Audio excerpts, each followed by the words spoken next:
what people, I think, fail to understand, both sellers and brokers and buyers, for every $500 that isn't stated on the profit and loss statement that the buyer incurs once escrow closes on an expense that you didn't catch, that is a constant deduct every month. If you're buying at a 4 or 5, buying at a 4 multiple, that's $6,000 a year. That's 20. You just overpaid by $25,000 for that laundromat that you shouldn't have, because you missed something or somebody understated something. So it's vitally important that when you slow down, I know you're all excited.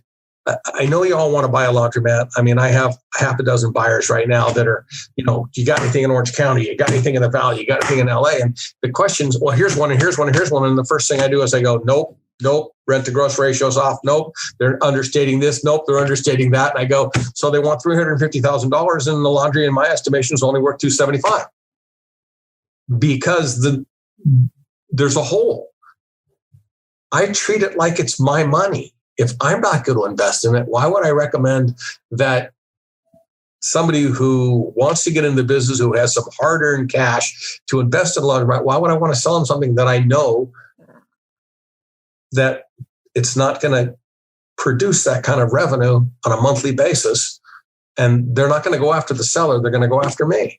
And go after me meaning we're going to have that come to Jesus conversation of, why didn't you tell me? Mm-hmm. Why did you miss this? How did you miss this? Mm-hmm. I mean, I have 35 years in this business. I can't miss anything.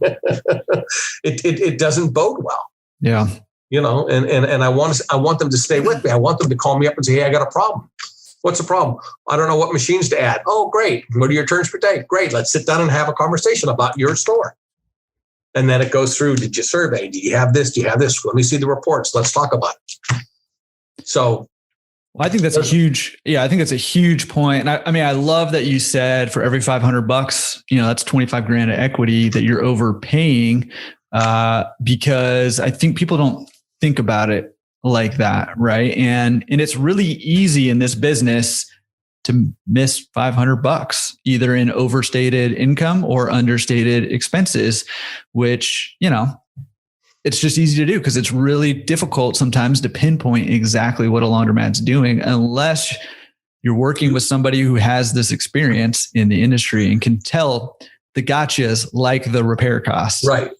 Unless, first of all, it's that trust, the trust that you built up in the beginning. Mm-hmm. I find that probably a majority, 75, 70, 80%, 80-20 rule, the old 80-20 rule, that it's not the income, it's the expenses. Yeah. It's the expenses that are understated more than the income is overstated.